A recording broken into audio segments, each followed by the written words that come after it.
ആലോചിച്ച് നോക്കുകയാണെങ്കിൽ സക്സസ്ഫുൾ ആയിട്ടുള്ള ഒരാളുടെ ലൈഫിൽ മാത്രമാണോ ആൾക്കാർ കൊഴിഞ്ഞു പോയിട്ടുള്ളത്? എന്നെ ഈ കാണുന്ന മുഴുവൻ ആൾക്കാരുടെ ലൈഫിൽ നിന്ന് ആരൊക്കെയോ കൊഴിഞ്ഞു പോയിട്ടുണ്ട്. അത് സക്സസ് ആവണം, സക്സസ് ആവണ്ട അങ്ങനെയുള്ള ഒരു ക്രൈറ്റീരിയ അതിൽ വരുന്നില്ല. നമ്മൾ ജനിച്ചത് മുതൽ നമ്മൾ വളരുന്നതിനനുസരിച്ചിട്ട് സക്സസ് ആയാലും സക്സസ് ആയിട്ടില്ലെങ്കിലും നമ്മളുടെ പാതയിൽ നിന്ന് പല ആൾക്കാരും നഷ്ടപ്പെടും. ആത്യന്തികമായിട്ട് ഞാനൊരാളാണ് ഈ ഭൂമിയിലേക്ക് ജനിച്ചു വീണത്. ഞാനും എൻ്റെ ക്രിയേറ്റർ മാത്രമാണ് എൻ്റെ മുന്നിലുള്ള റിയൽ സത്യം എന്ന് പറയുന്നത്.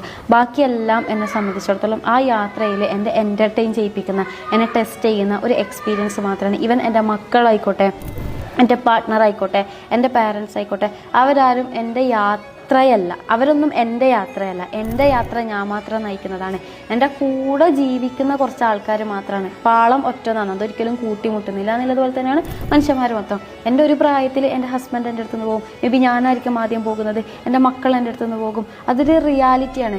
ചിലപ്പം ചില ആൾക്കാർ മരണം കൊണ്ടായിരിക്കും പോകുന്നുണ്ടാവുക, ചില ആൾക്കാർ അതിൻ്റെ ഇടയിൽ പാത മാറ്റി പോകുന്നുണ്ടാവും. അത് അവരുടെ വഴി അങ്ങനെ തിരിയുന്നതാണ്, അല്ലാതെ എൻ്റെ വഴിയിൽ എല്ലാവരും കൂട്ടിപ്പിടിച്ചിട്ട് നടക്കുക അങ്ങനെയല്ല.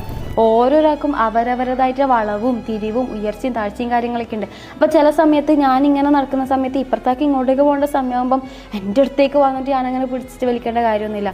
അത് അവർക്ക് ഇങ്ങോട്ടേക്ക് പോകേണ്ട സമയവും. ഇനി സക്സസ്ഫുൾ ആകുന്ന ആൾക്കാർക്ക് ചിലർക്ക് ഇങ്ങനെ മേലേക്ക് പോകേണ്ട സമയത്തേക്ക് ചിലപ്പോൾ സൈഡിലൂടെ പോകുന്ന ഒരാളെ കിട്ടൂല, താഴേക്ക് പോകുന്ന ഒരാളെ കിട്ടൂല.